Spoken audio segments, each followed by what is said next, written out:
your heart wide open, though the waves wanna push you around. You gotta keep your heart wide open till your faith brings you back to solid ground. I'm gonna keep my heart. I'm gonna keep wide open. I'm gonna keep my heart wide open. Though these waves wanna though they want me around, though the waves wanna push me around, I'm gonna keep my heart. I'm gonna keep wide open. I'm gonna keep my heart wide open till my faith brings me back to solid ground. Until my faith brings me back to solid ground. We gotta keep our heart. We gotta keep wide open. We gotta keep our hearts wide open. Though these waves wanna put us around, although these waves wanna push us around, we gotta keep our heart. We gotta keep wide open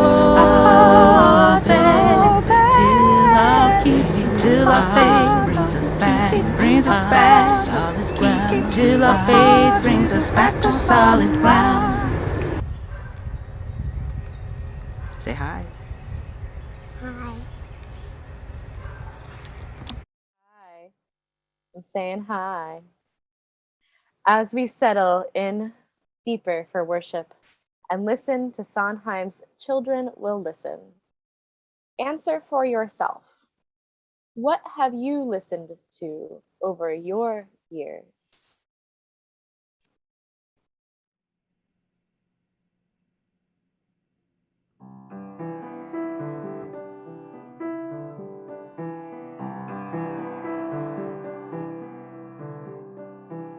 Careful the things you say, children will listen. Careful the things you do, children will see and learn.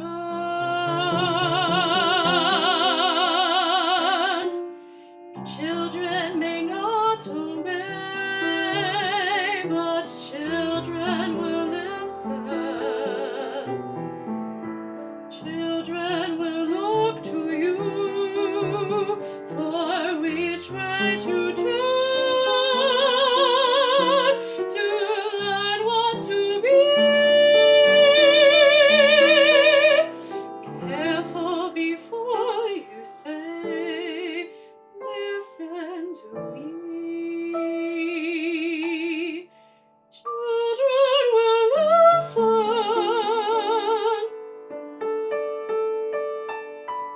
Careful the wish you make. Wishes are children. Careful the path they take. Wishes come true. Not free.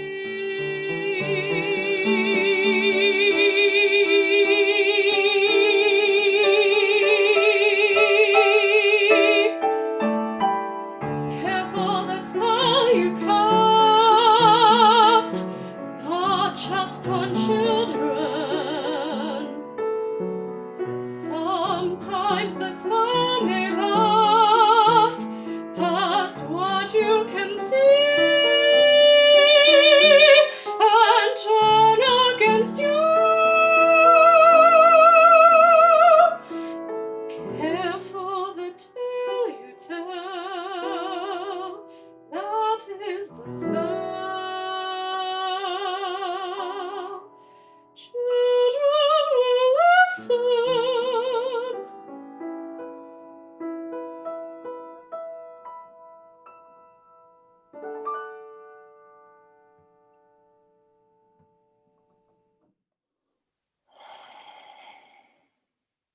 Children will listen. Thank you. I see so much affirmation here. Thank you for this beautiful opening song, Ebee. And thank you to the children whose artwork made up our opening ritual. You know, as I listened and thought about the topic of today's worship, I'm thinking, sometimes we adults can be so afraid that children will listen if we talk about racism, that we're going to mess up, that we'll say something that's too hard or not true or just not right, that their spirits might be dimmed in their beauty by knowing what is out there, and that is real. And that song also reminded me that children are listening already. They are listening to the subtle and the blatant racism in the hallways, on the airwaves, in their textbooks. They are listening to trusted people who are affirming their worth and dignity, not despite their unique selves, but because of them. And as the children in the Growing Anti-Racism UU's class have shown us this spring, they are also listening to each other and to themselves, listening to their own still small voices, proclaiming their own worth and dignity, sometimes against the world's. Listening to their friends and to their own witnessing of racism. They are listening to their questions. They're listening to peers who are swimming in the sea of white supremacy.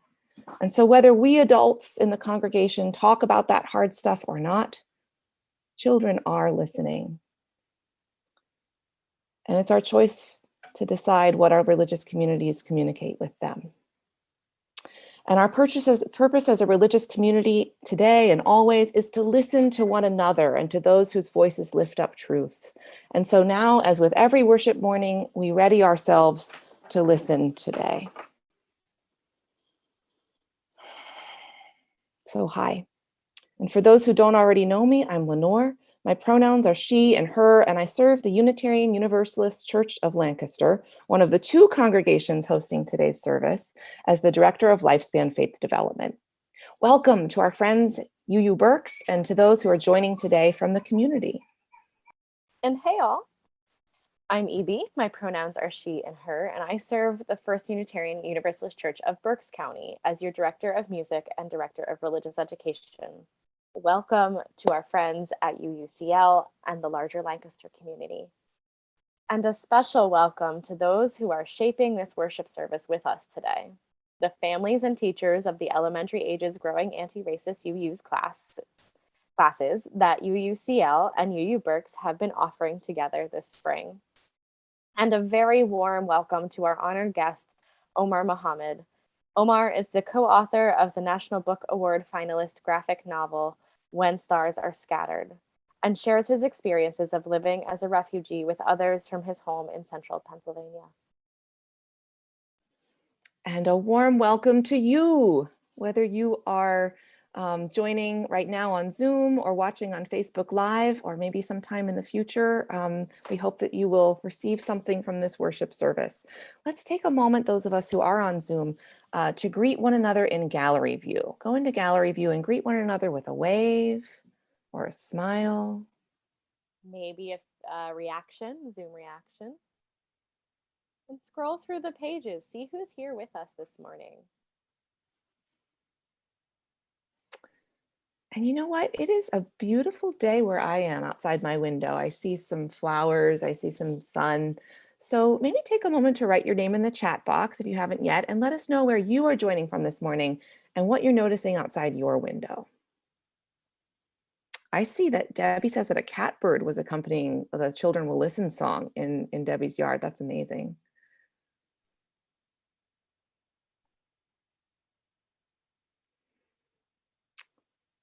And so welcome to this progressive sacred space that we are creating together this morning.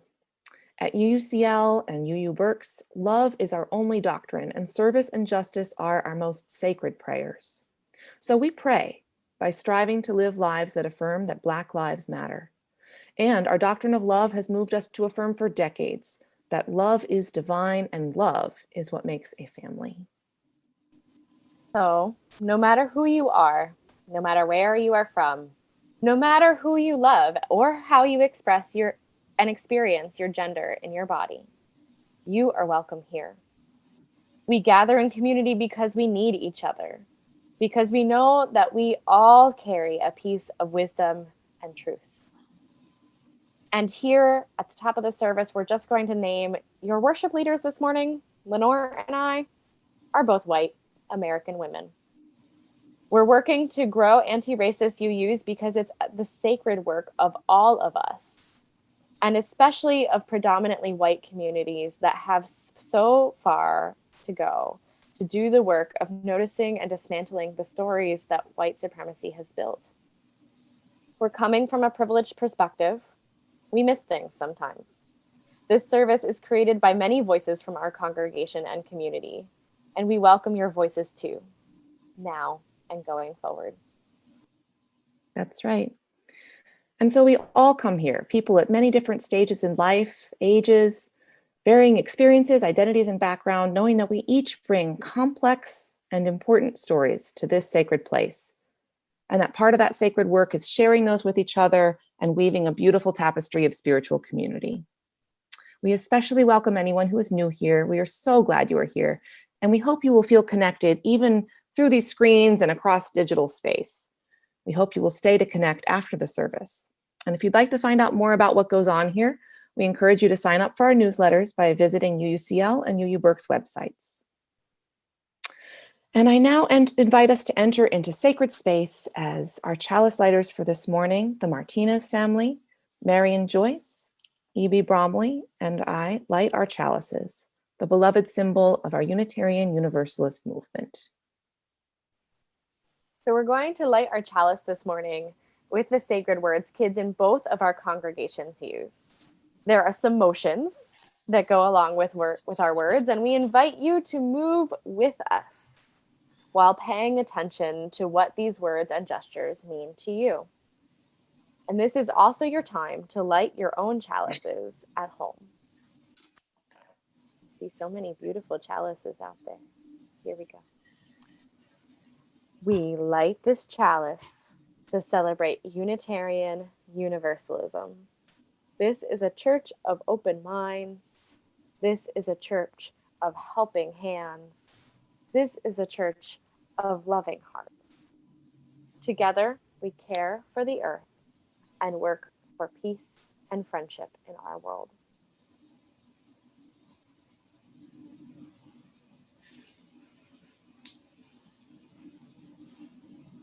And now is the time for Ginny to unmute for our call to worship. Hi, love. Oh, go ahead. Unmute again. Hold on. There we go. There I am. There you are. And here we are together. Here we are together. And when we began each session with the children, we began with a singing bowl. Now I'm going to strike this singing bowl and you listen. And when you can no longer hear the sound, take a big, deep cleansing breath in and blow it out. Okay, now listen.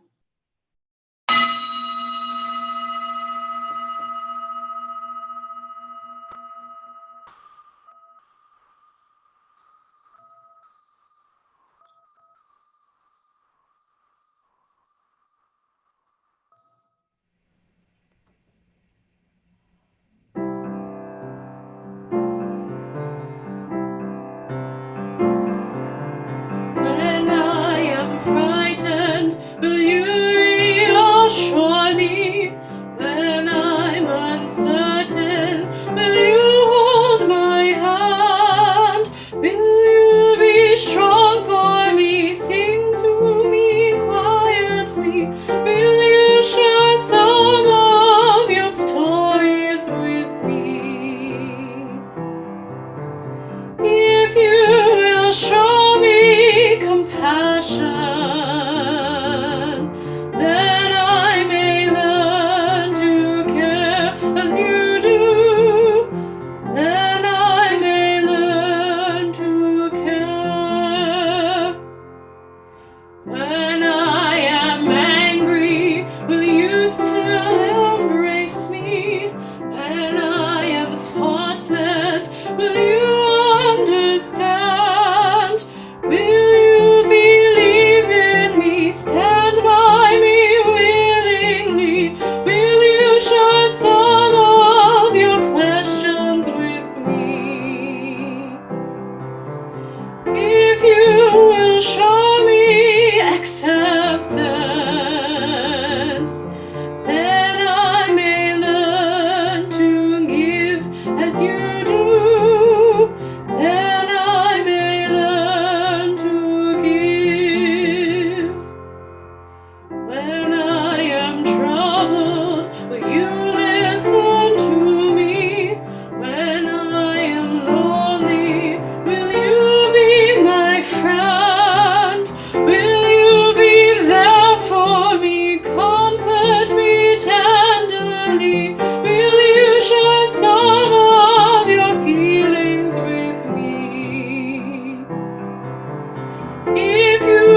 Good morning. I'm Ginny Trudger from Berks UU. This past winter, I was persuaded by Ebee Bromley, our religious education director, to co-teach a twice monthly pilot program aimed at raising anti-racist children. My usual religious ed role is as a helper in our youth program. And I was concerned that I wouldn't have the patience or the skill to be effective. Could I hold the attention of such young students? Ebee said I could, so I tried. Here are some lessons I've learned as I've been teaching. 1, what begins with courage can end with joy. I had to face my discomfort with the idea of a Zoom classroom and get over it quickly so that I could work with my young and competent partner, Michelle Capobianco. I also had to put my nerves on hold and focus on the students. And the students were the abundant reward for the little bit of courage required of me in the beginning. Session by session, the children's growing involvement in the hard story of slavery, segregation, and racial injustice in America was moving to see. I stretched myself just a little bit to be allowed to watch seeds of thought and compassion growing in those splendid young minds and hearts. 2, difficult, even painful subjects are easier to discuss and absorb when thoughts and feelings are shared. Chattel slavery is a tough subject. What's even harder to grasp is the distressing reality that the mistreatment of African Americans isn't history, it's current events.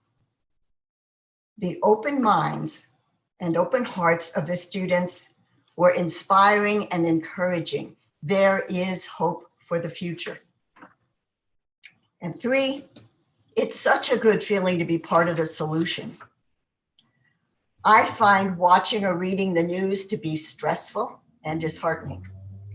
But I know for a fact that some of the concepts and ideas that Michelle and I emphasized about how to treat others, about being a UU, about justice, took root in those youthful psyches. We, Michelle and I, and the other grown-ups in this program became part of the chorus of adults at home, at church, and I hope in school, who are nurturing the spiritual growth of these young Americans. It is so great to be actively on the side of the angels. Blessed be.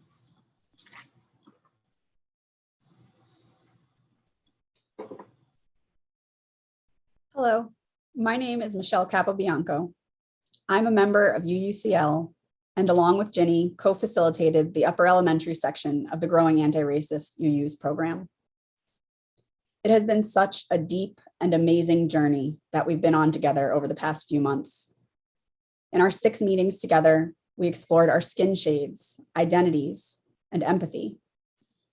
We learned about chattel slavery, the origins of the myth of race in this country, Reconstruction, segregation, civil rights, and resistance and dreams, a too often overlooked piece of this human story. We learned about and connected with not only our history, but our present. We learned about, we learned about and connected with not only our history, but our present. We began to evaluate the world we're living in now and to commit to being an active participant in affecting change. I feel passionately that our children need to be having these conversations. And so I was grateful to be able to be a part of this teaching team, to get to work alongside Ginny and to help hold the space for our kids to talk not only with adults, but with each other and to learn alongside them. Together, we were able to cultivate a brave space. to talk about hard things and ask hard questions and engage with our country's hard history in a way that was connecting, spiritual, and empowering. We learned together that it is okay to feel big feelings when we talk about these big, painful topics, and that those big feelings aren't something to be afraid of. We are held by our UU community as we do this work of noticing, acknowledging, and intentionally dismantling our personal, internal, and systemic biases, racism, and other oppressions. Doing this work through a lens of spirituality and connecting it to our faith, looking at it from the foundational belief that we are all inherently worthy and important, allowed for this experience to embody a true sense of anti-racism, of empathy and understanding, learning to truly listen to each other and to believe someone when they share about their reality. We learned to listen to our own emotions and the feelings in our bodies. And we learned not only what it means to be in beloved community, but to experience that with each other. This work can be heavy and difficult. Our children are capable of holding this history and are an integral part of moving us toward that diverse, multicultural, beloved community. And you are too. Thank you.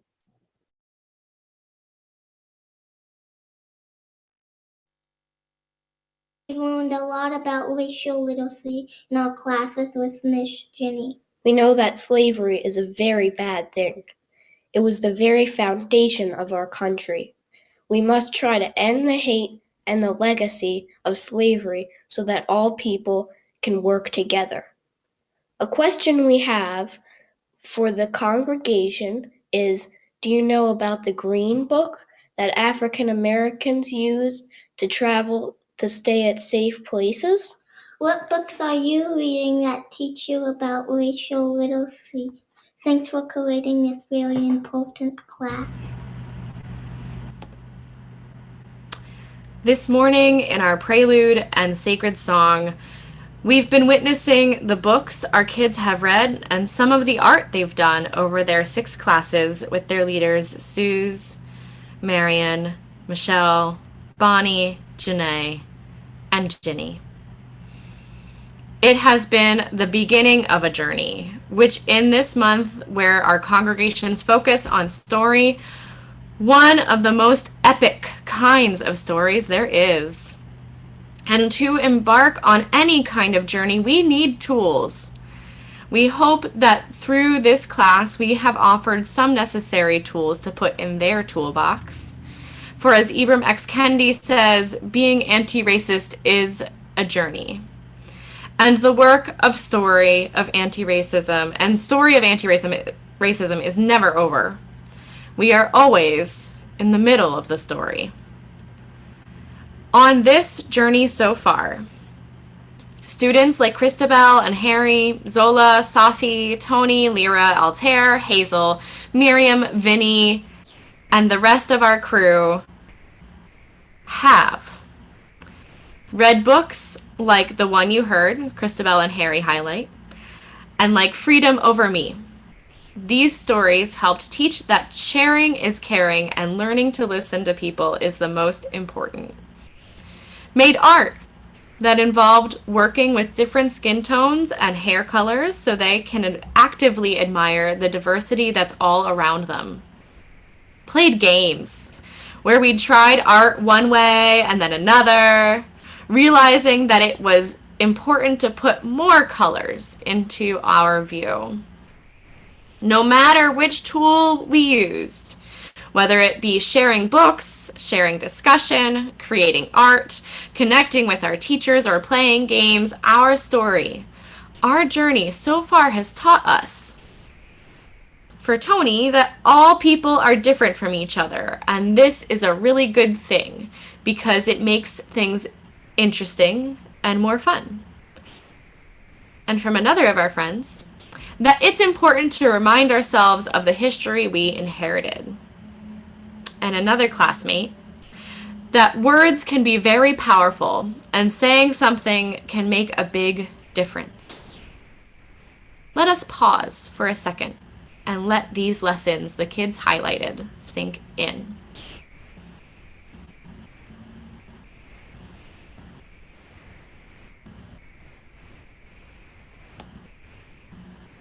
Before we journey into the next part of our worship this morning, I will leave you with these questions from your children that they would like you to answer. Why are Black people treated differently than white people?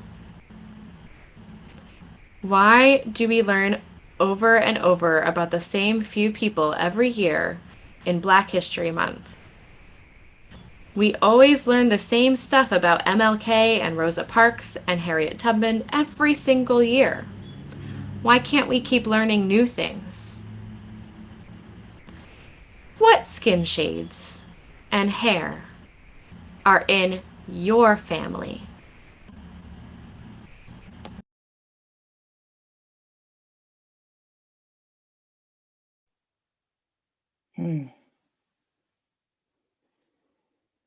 I'll repeat those words. Words can be powerful. To listen to other people is the most important. Why? Why?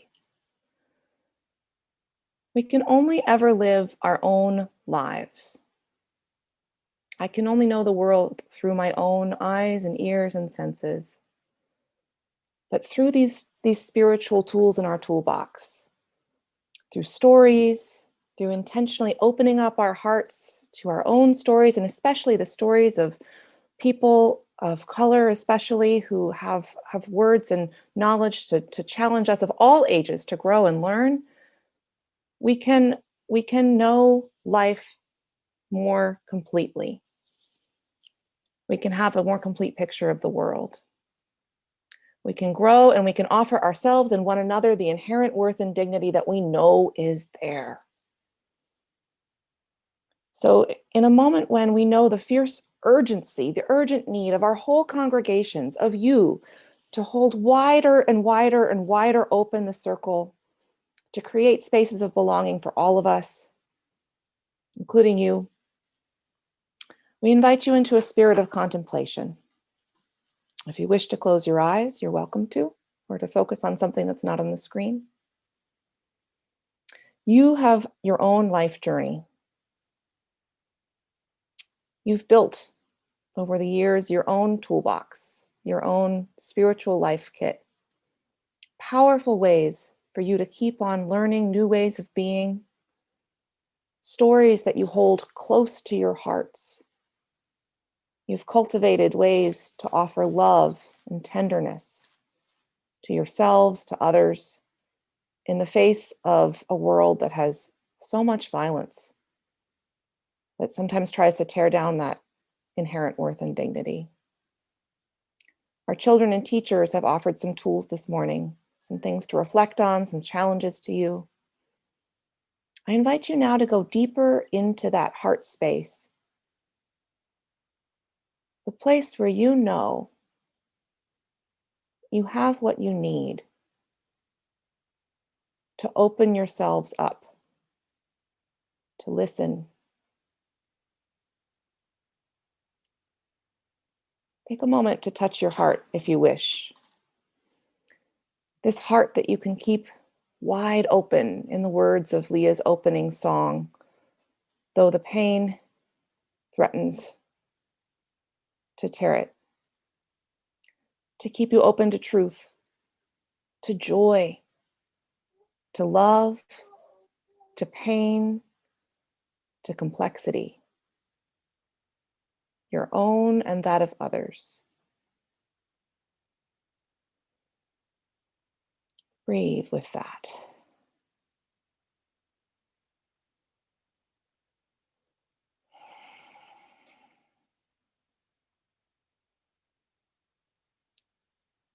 And as we move into the next portion of our worship service, we invite you from this deeper heart space to really listen, first, to the joys and sorrows and complex truths that live within you, and then to the story and words of our honored guest.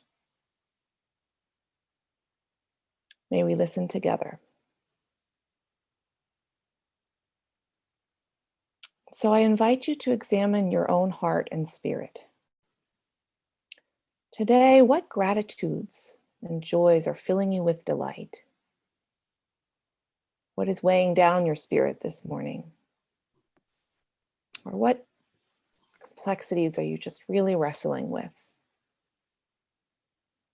Community is a space where we can bring our complexities, seek comfort, share joys, make meaning of all that life brings. For this morning, this is our well. It can hold all of our stories. Water moves in and out of this well like a river, flowing and changing, and yet always itself, just like us.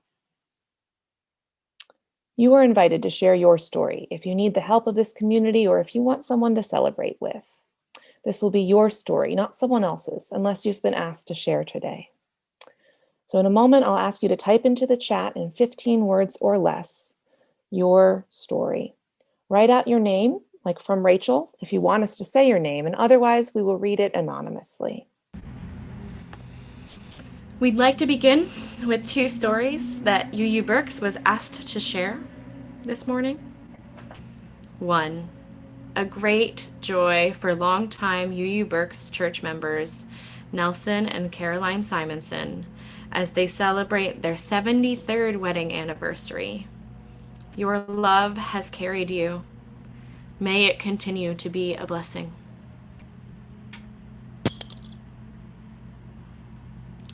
And our second story, a note of a different kind of commitment. Earlier this week at UU Berks, the church's Black Lives Matter banner and church sanctuary sign were vandalized. It was in community that we voted to install the banner 6 years ago. It was in community that we committed to restore it and purchase a new one if necessary. Members of our community have signed up to clean the banner and church front. And it is also in community that we hope to aid those of us who might need support in light of this news. Please reach out to make sure you get the support you need.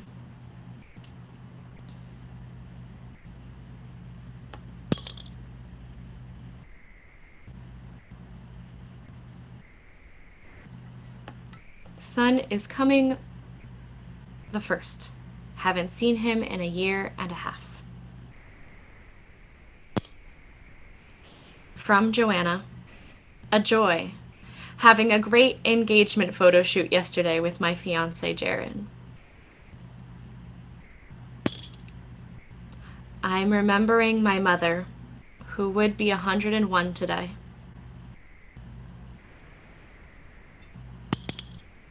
From Graham, today is Cole's last soccer match of the season and the end of my first season as a soccer coach.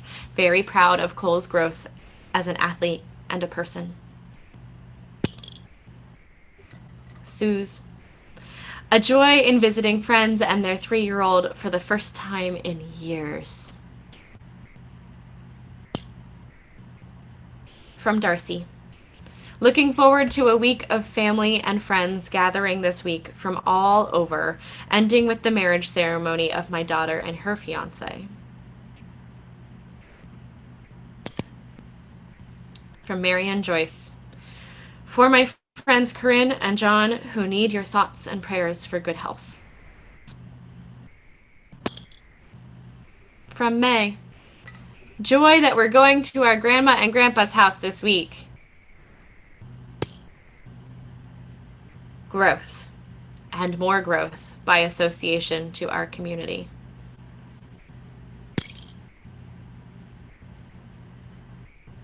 From Naomi, grateful to seeing friends again in person. Joy at visiting with friends and community in person. From Anastasia, a joy for all the UU activities I was able to participate in this weekend. It's so wholesome to feel a part of this community. from Joan. Feeling grateful for those people considering doing organ donations.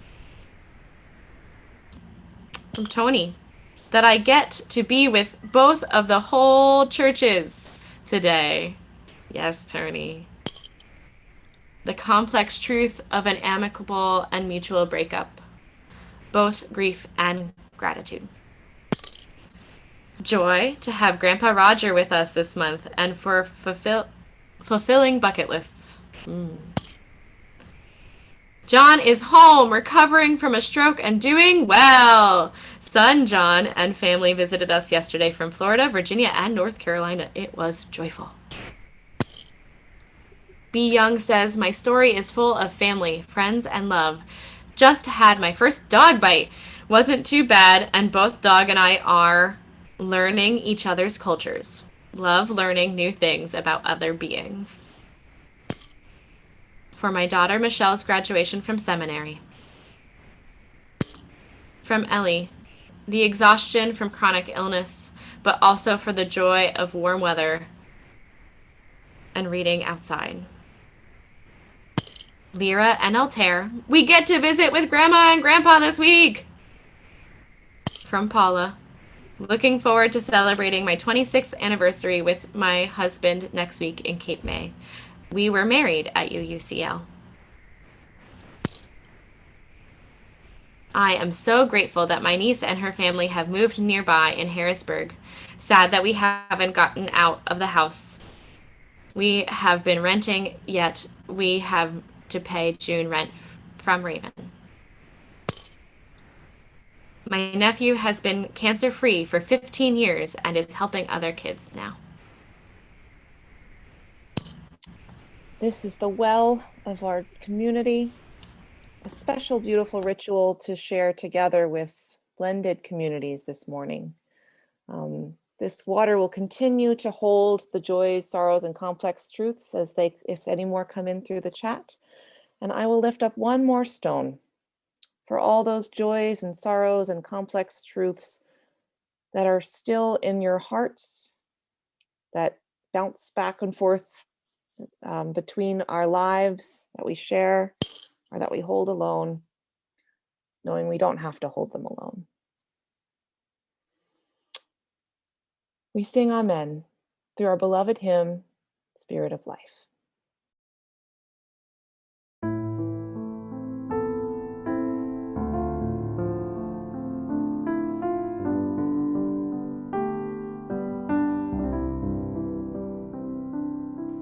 Spirit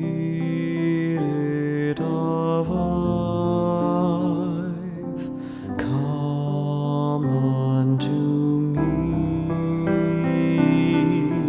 Sing in my heart all the stirrings of compassion.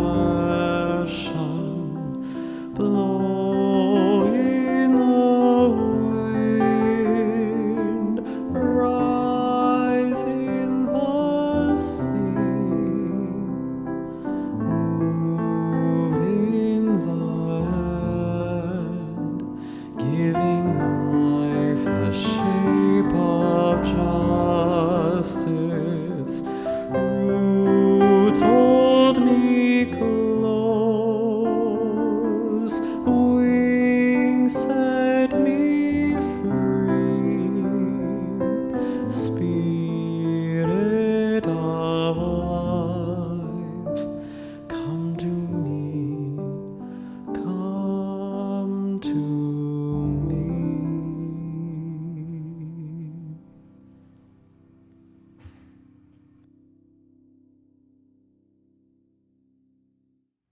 And now it is our great pleasure to welcome Omar Mohamed, our guest today, an activist for disability and refugee rights, the founder of the nonprofit Refugee Strong, which provides educational opportunities for refugees, and author of the book that he is about to share with us.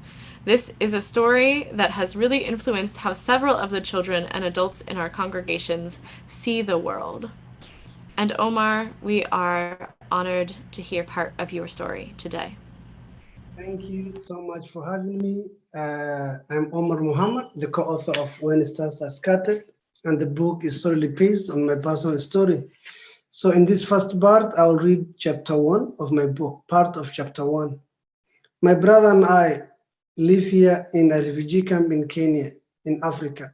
The camp is called Dadaab. We were not born here. Hassan and I were born in Somalia. Some people here are from Ethiopia or Sudan or other places in Africa, but we all have one thing in common. We had to leave our homes because we were afraid for our lives. Some people who live here hope they will be sent to America or Canada or some other places to live. Not me though. I just want the war in Somalia to end so we can go back home. Our mom will be able to find us there. The Dadaab is so big. It's usually made up of 3 separate camps. You can take bus from one camp to another, or you can walk for about 4 hours. There is Hagardera, which is named after the big tree. There is Dagahle, named after I don't know what. I live in Ifo camp, which in English roughly translates to City of Light. Don't let the name fool you though. We don't have electricity here. After so many years, with so many people living here, Ifo is more like a city than a camp. We have market, schools, mosques, hospital, everything. Refugee camps are supposed to be a temporary place to stay until it is safe to go back home. I guess no one expected the war to last so long, though. Because Hassan and I have been here for 7 years. There are a lot of bad parts about living in a refugee camp. There's not a lot of food here, so Hassan and I always hungry, and it is hot. But for me, one of the worst part of living in a refugee camp, it is really boring. Every day is basically the same. The first thing I do every day after morning prayers is I fetch water that can take hours. There's only one water spigot, and it is only open a few hours a day, so there's always a really long line. After that, I clean our tent and make sure anything valuable is hidden away. Then Hassan and I go to Fatuma's tent. She makes us tea. If there's anything to eat, we eat. I ask around, sorry, this language. Yeah, I asked around and I found another pair of pants. For you and Hassan, I'm afraid you will have to wait for shoes. Wow, thanks Fatuma. Truth be told, Hassan will rather be pantsless. Put them on. No. Hi Omar. Oh, hey Jerry. Soccer after school, right? Yeah, for sure. That's my best friend, Jerry. I have known him practically my whole life. Jerry used to stay home like me because he was sick. That's how he got his nickname. Jerry is a name for someone who limps, but now he goes to school with a lot of other kids from our block. I've never gone to school. I've always stayed home to take care of Hassan. I'm the oldest, so it is my job to protect him. Come on, let's go to the building bit. But I wonder what school will be like. Building bit is a nice way to describe this place. It's really just a bottle where we play in the mud. You have to be creative in a refugee camp. You make the bricks. Hassan and I build the house. 2 bricks plus 2 bricks equals 4. Thank you very much. That was part of chapter 1.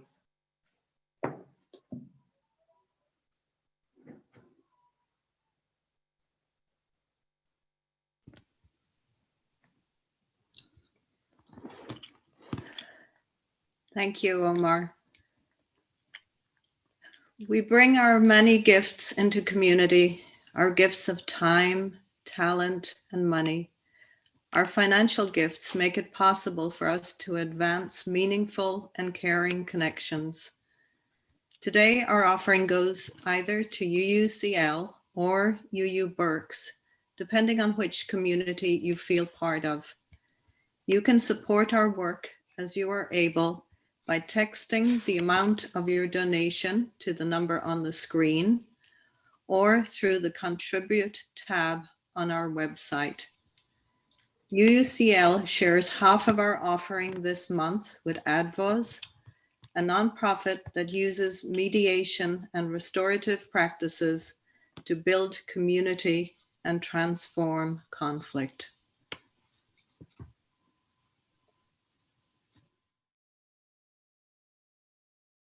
Would you harbor me? Would I harbor you? Would you harbor me? Would I harbor you? Would you harbor a Christian, a Muslim, a Jew, a heretic, convict, or spy? Would you harbor a runaway woman or child, a poet, a prophet, a king? Would you harbor an exile or a refugee, or person living with AIDS? Would you harbor a Tubman, a Garrett, a Truth, a fugitive, or a slave? Would you harbor a Haitian, Korean, or Czech, a lesbian, or a gay? Would you harbor a Christian, a Muslim, a Jew, a heretic, convict, or spy? Would you harbor a runaway woman or child, a poet, a prophet, a king? Would you harbor an exile or a refugee, or person living with AIDS? Would you harbor a Tubman, a Garrett, a Truth, a fugitive, or a slave? Would you harbor a Haitian, Korean, or Czech, a lesbian, or a gay? Would you harbor me? Would I harbor you? Would I harbor you? Would you harbor me? Would I harbor you? I harbor you.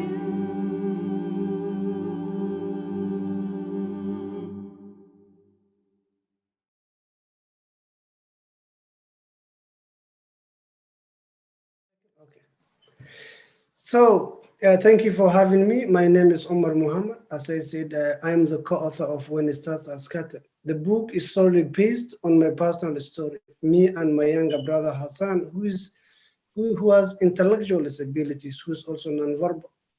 The one or two things I want to share with you because of time. If I say I'll share everything, then you'll be here the rest of your day. So I didn't choose to be a refugee. And no human being wants to be a refugee. And that's the last thing any human being wants, is to leave their home country and go to another country as a refugee. That's the last thing that you want, that I want, that those refugees want. So I will tell you a little bit about myself. I was born in Somalia. My father was a farmer. He owned one of the largest farms in that city. My mom was a saleswoman. She used to sell the farm product in the market. So we were what you guys call a middle-class family. My parents were able to provide for us. We needed no help, nothing, until the civil war broke in my home country, Somalia.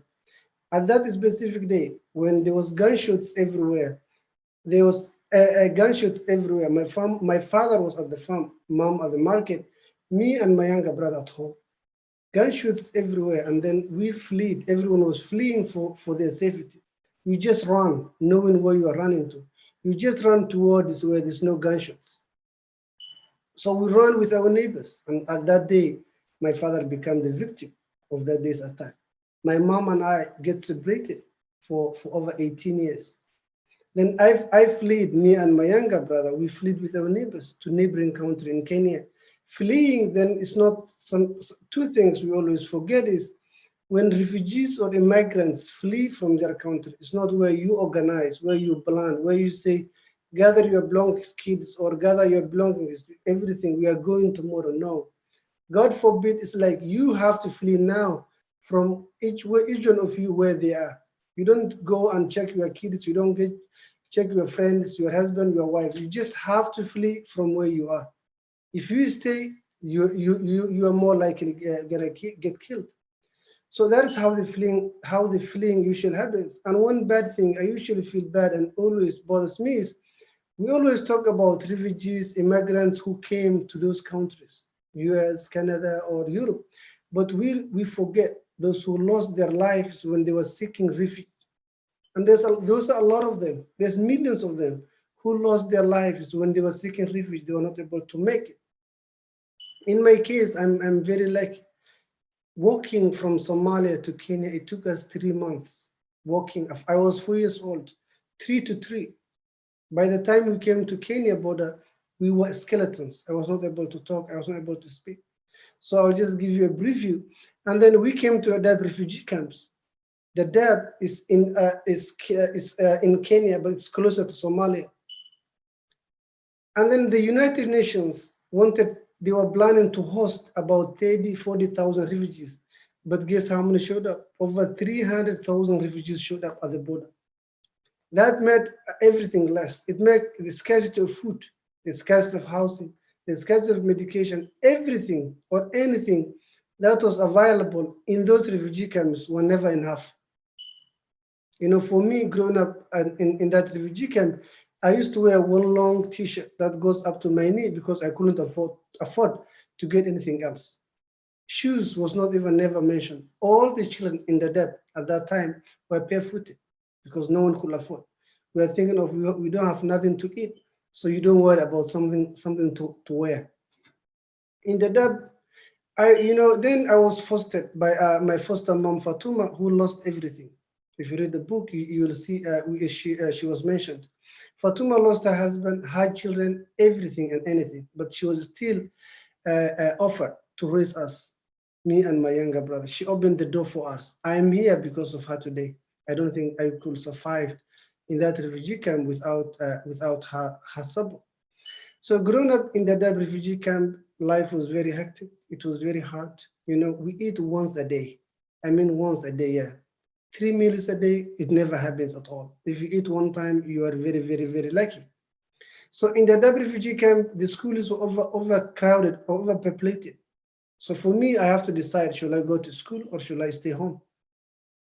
So with the help of the community and my friends, I used to go to school because I said, they told me and I accepted the only way I can help myself and my brother and also my community is to get a better education for myself. But was there a good education available? No, it was better than nothing though.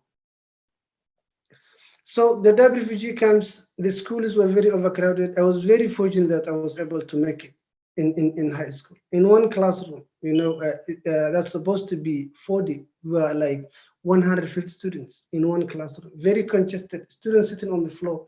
And one notebook, you write on 5 subjects. One side is math, middle biology, the other side English, the other side history, one notebook. And guess what you have in America, our kids here in the US? You know, you don't know what you have until you don't have them. You know, you may have an iPad by the time you are 1 year old. You may have all kinds of toys surrounded by your bed. You may have different types of clothes, but there's a child somewhere in the world who wakes up early in the morning not knowing and even sure that he may not get breakfast, knows he's not going to eat lunch, but knows he will just have hot water for dinner. That is what we need to look out for all the time, not only what we have, but also to look out those who don't have nothing. So for me, I was very fortunate that I was settled in the US. Coming to America, one of the most challenging things that I encountered was racism, because everybody in the refugee camp was black. Race was not an issue. We never talked about this was white, this is black, this is brown. No, it wasn't part of our conversation. But coming to America, that's something that catch us off guard. You know, no one even told us these things happens in America. Be careful. Some of the racist comments I encounter most of the times are, go back to where you are from. Because this person doesn't know where you are from or what you went through, but he's still there carelessly or foolishly telling you, go back to where you are from. So for me, I'm fine, but being a case manager at Church World Service for the last 6 years in Lancaster, I always feel for my clients that newly arrived to the US, not knowing what they respond. For me, I have a good response. I always tell them, someone let you in. Everyone came to America one time. We just happens to be the last ones. So don't close the door behind you. Someone let you in. Someone let us in. So we will all live safely and peacefully in this wonderful country. I'm now a US citizen. I will end with this. I founded a non-profit organization called Refugee Strong for one main reason. Knowing what I went through for over 18 years, there's a children now going through what I went through in 1999 or 1990. But I am who I am because of two persons. One, Fatuma, my foster mom. Two, a social worker called Susana Martinez. If you ever get a copy of my book, you will see in my others note. Susana Martinez is from Spain. She kindly offered me to give me a school supply, a school uniform, so I can go to school. That's why I always tell kids, one kind thing or one small gesture you do to another human being may have a huge influence for the rest of their life. That's the same as one mean thing that you do to another human being, or you say to them may ruin for the rest of their life. So be always on the good part of the story, and let us be kind and nice to each other because we're all created by God. I didn't choose to be a black. You didn't choose to be the way you look. I didn't choose to be born in Somalia. You didn't choose to be born in the US. It's all chosen for us by God. So I will end that. Thank you very much for having me.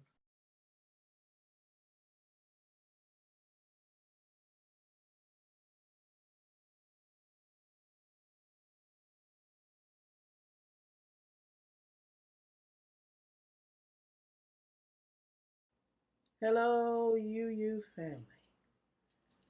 I'm going to sing a song with you called Shine on Me. It's an amazing spiritual that anybody can sing. And in these days when the things that we're dealing with, the feeling separate and all of that, and things seem so hard, this is one of those songs that you just throw your head back, put it in your medicine kit. All you have to do is ask. And here's how it goes. Shine on me, oh shine on me. Let the light from the lighthouse shine on me, oh shine on me. Yes, shine on me. Let the light from the lighthouse shine on me. Lift me up, oh, lift me up. Let the light from the lighthouse lift me up, oh, lift me up. Yes, lift me up. Let the light from the lighthouse lift me up. Oh, hold me close. Yes, hold me close. Let the light from the lighthouse hold me close. Yes, hold me close. So hold me close. Let the light from the lighthouse, please hold me close. Oh, shine on me, shine on me. Yes, shine on me. Let the light from the lighthouse shine on me. Oh, shine on me. Yes, shine on me. Let the light from the lighthouse shine on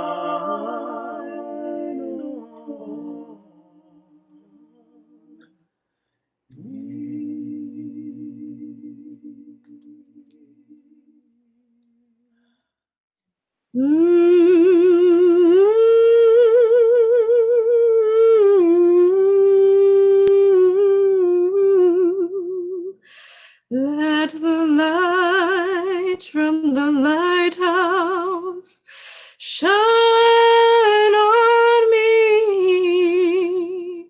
Shine on me. Oh, shine. Let's take a moment to offer gratitude for the sacred stories shared with us today.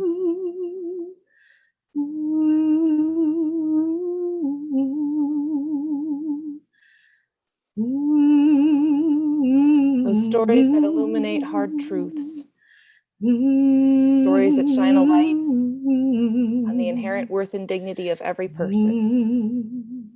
What will you do with the stories entrusted with you today? Who will you open the door to let in? Heart to the spaces over which you have power. May we ever become lighthouses for each other, because we are what we have in this broken world. May you feed your light, strengthen it, offer and receive it to the world and to each other, today and always.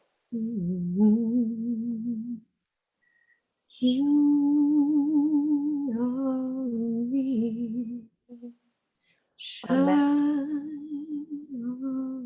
Amen. Blessed be. Ashe.